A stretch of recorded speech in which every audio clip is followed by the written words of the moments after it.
Komið sæl. Þótt manneskja fari í kynleiðréttingu skiptir hún ekki persónuleika. Þetta segir Hannes Óli Ágústsson, leikari í einleiknum Hún pabbi, sem leikhópurinn Trigger Warning frumsýnir í Borgarleikhúsinu á föstudag. Verkið byggir á sannri sögu, en þar segir Hannes frá sambandi sínu við föður sinn sem steig fram sem transkona 57 ára gömul og lauk kynleiðréttingarferli 3 árum síðar. Við lítum á æfingu. It's not unusual to be loved by anyone. It's not unusual to have fun with anyone. Svona foreldrar eru oft mikil ímynd fyrir manni. Þeir eru eitthvað mamma og pappi, það er eitthvað hlutverk og þeir eru svona næstu ekki manneskjur. Þegar ég var 7 ára fór ég í fyrsta sinn í Tívolí með pappa mínum. Þetta var í Danmörku, reyndar ekki Kaupmannahöfn, heldur á Jótlandi, Álaborg. Og þetta var í fyrsta og eina skipti sem ég fór til útlanda með fjölskyldu minni. Mér langaði bara einhvern veginn að kanna þessa hugmynd að geta einhvern veginn framleitt heila ævi. Bara eitthvað svona projektaði einhverju öðru sjálfi heldur en þínu rétta sjálfi. Og hvernig þá heldur upp svona einhverjum feluleik. Svo komum við til Danmerkur og vorum í sumarbústað á Jótlandi. Pabbi mér kunnug á Jótlandi, hún var í skóla þar þegar hún var yngri og fyrir mér var þetta bara algjör ævintýra veröld. Jótland. Þessu verki þetta náttúrulega leikhúsið eitthvað sem kallast á við raunveruleikann.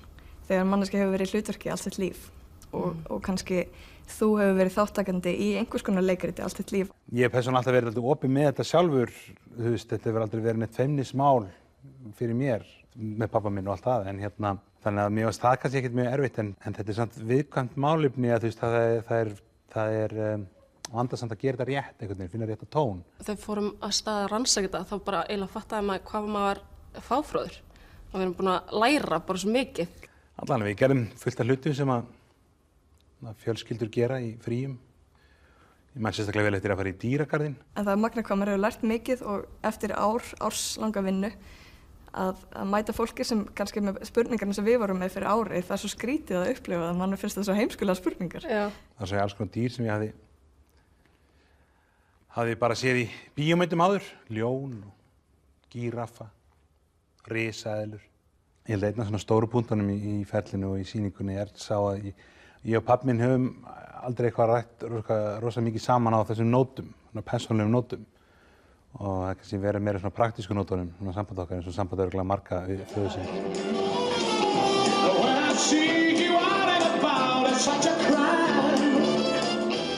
Það að spyrja hann út í fullt af hlutum sem að ég hafði sjálfur vissi ekki og það var kannski svona það sem var svona stærsta skrefið í ferlinu, að opna á fullt af hlutum sem að ég vissi ekki, fullt af sársauka en líka fullt af gleði og ná raun og veru með nánari tengslu við pappa minn í gegnum það.